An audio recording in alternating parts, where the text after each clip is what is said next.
والابصار جمع بصر وهو ادراك العين.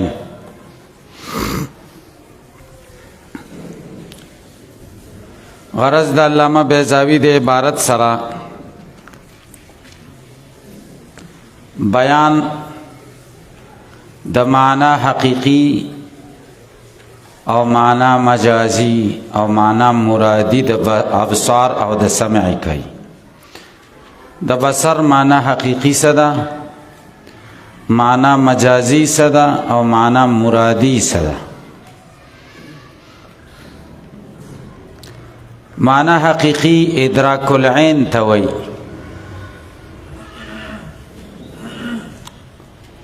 معنا مجازی قوت باصرہ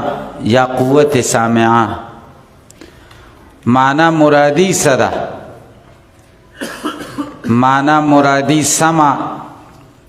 عضو او د بصرنا عضو دلیدل دا عضو مخصوص مراد. دلته مراد هم د قدره معنا مرادی ده، مراد ده.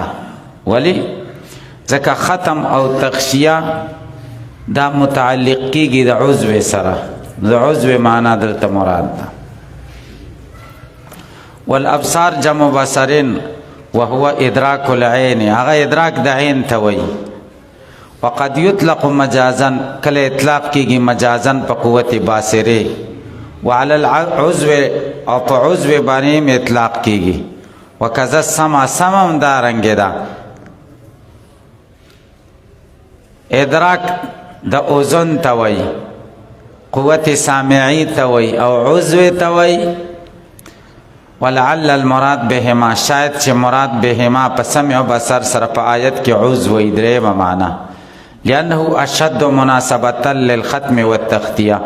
ځکه دا سخت دی په مناسبت کې، مناسبت تیز دی د ختم او د تختیه سره.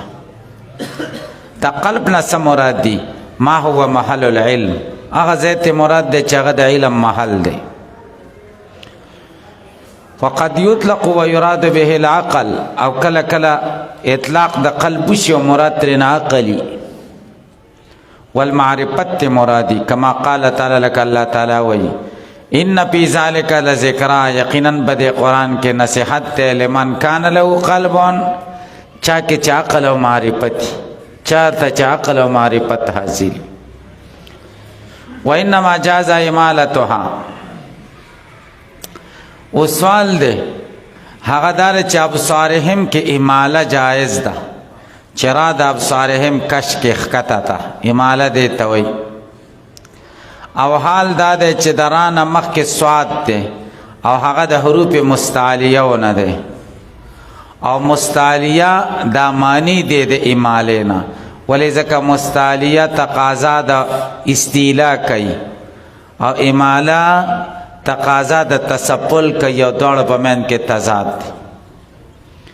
دی وایي دلته اماله سره د سواد نه جایز ده، ولی ځکه را کې تکرر دی، د تکرر د وجه نه دارا په استعلا د سواد باندې غالب شو، هغه مغلوب شنو، اماله پکې ځکه جایز شو. الکه به پوي چي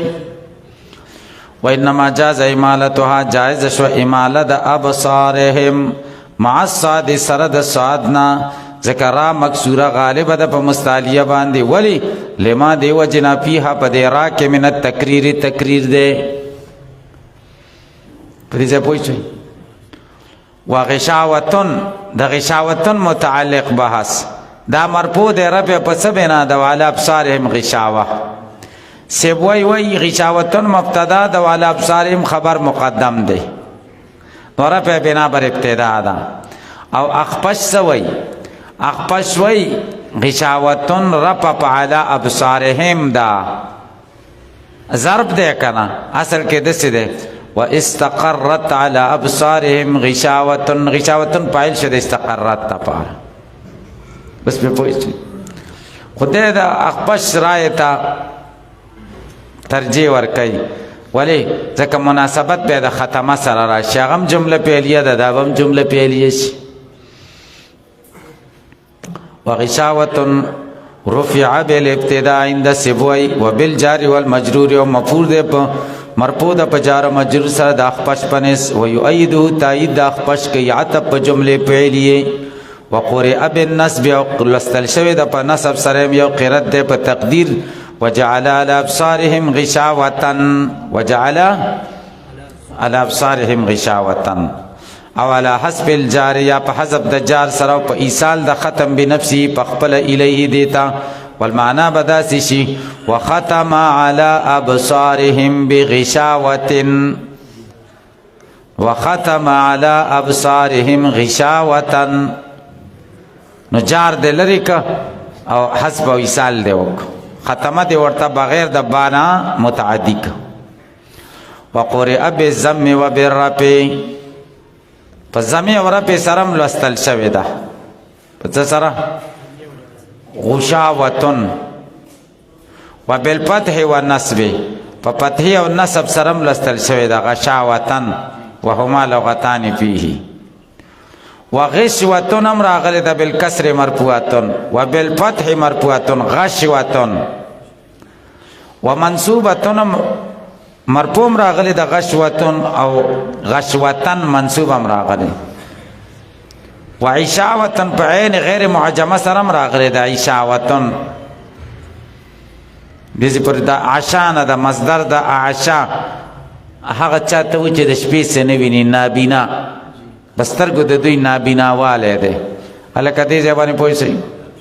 ولهم عذاب عظیم او اشتد دوی د پاره عذاب لوی لهم جار مجرور خبر مقدم ده عذاب عظیم مبتدا مؤخره ده یو سلور مباحث ذکر کړي دې جمله کې یاد دې جمله ما قبل سره مناسبت دویم د لفظ د عذاب تحقیق دریم د کلمې د عظیم تشریح او سلورم یو دو نکته اول ربط د دې ولهم عذاب عظیم ما قبل سره وعید و بیان لما یستحقونه دې کې وعید دی او بیان د هغه څه د یستحقونه چې دا کفرو کافران دغه مستحق دي دا ربط عذاب ستوي والعذاب کن نکاله بناء و معنا عذاب د نکال پشان ده بناء معنا په وزن کې هم و معنا په معنا کې هم پوه نه شئ تقول توای اعذب عن الشيء ونکل عنه معنوي مناسبت ذکر کړي لفظي مناسبت خو واضح ده د صيغه توای اعذب عن الشيء ونکل عنه اذا امسك چې کله امساک وکړي داینه بنش ومنه الماء العذب د دینه ماء العذب خغيوبه عذب ورته کوي چې لانه يقمع العطش ختمی بندی تنده ويردعه ماتي ولذلك دید وجنا سمي نقاخا وفراتا نقاخ و فراتا مرتوی پمانا د کسر سر ماتی دو توی تند ماتی سمعود تو سعبیا پکی تعمیم اشو پا اطلق على كل علم فاتح بیا اطلاق د عذاب په هر علم درد کیږي پادهن چې درون دردی وإن لم يكن نکالا اگر که نکال نی یلکه نکال سمانا عقابا دس عقاب نی یردع الجانی چی واپس کی جانی بن کی جنت کون که دا معاودت نا دا دوباره که دو نا نکال دس سزا توی چی جنت کون که دا دوباره که دو نا منکی حلکه بی پوچی او عقابم دیتا وی فهو اعم منهما دا عذاب عام ده منهما دا چانا دا کم دوارو دا نکال او دا عقابنا نکال ذکر نکال او عقاب کی قید شتا قید سده چه دس عذابی یردع الجانی عن المعاودت او عذاب کی دا قید نشتا عذاب درد تاوی چاہتا درد ورکی یردع الجانی عن المعاودت عملہ علی کبھی پوئی نشوی عموم خصوص مطلق وقیل چاویل دی اشتقاق دا عذاب اشتقاق دا تعذیب نده الذي هو ازالة العذب خوگوال ختمول عذب خوگوالی توی او تعذیب باب تپیل تا دی منتقل که نسل بماخذ خوگوال ختمول کت تقضیه و تمریض تقضیه ست ازالت القضاء خزړه د سترګې نه لري کول او تمریض مرض لري کول والعظیم نقیض د حقیر دی نقیض څه دی عظیم نقیض د حقیر دی او کبیر نقیض د صغیر دی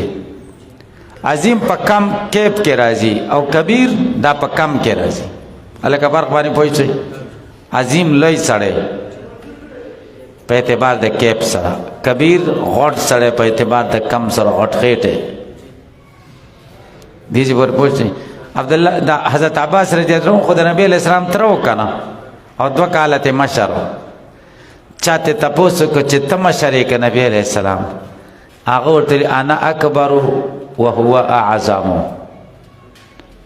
الکه په وینا شي انا اکبر کلونو په اعتبار سره کم په وهو اعظم د شان په اعتبار سره فكما ان الحقير لك څنګه چې حقیر دون صغیر د صغیر نه کم دی فالعظیم فوق الكبير عظیم بیا د کبیر نه اوچت نو عذاب ته عظیم ولی ویلې مختلف نمونه د عذاب شدید علیم عظیم محیط و غیره بلا نمونه راغلي قران کې لذولس صفاتونه د عذاب راغلي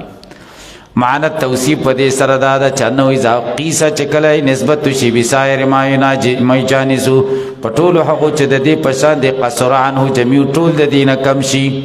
وحقر کم شي په پستر کو د دوی کې یو قسم پر دی لیس مما يتعارفه الناس خلق نه پیجنی وهو التعامي عن الآيات غړوندواله د آیاتونو ولهم من الآلام العظام اشتدي د پار لوی دردونو نوع عظیم یو لوی قسم لا يعلم كنه چې نه پويږي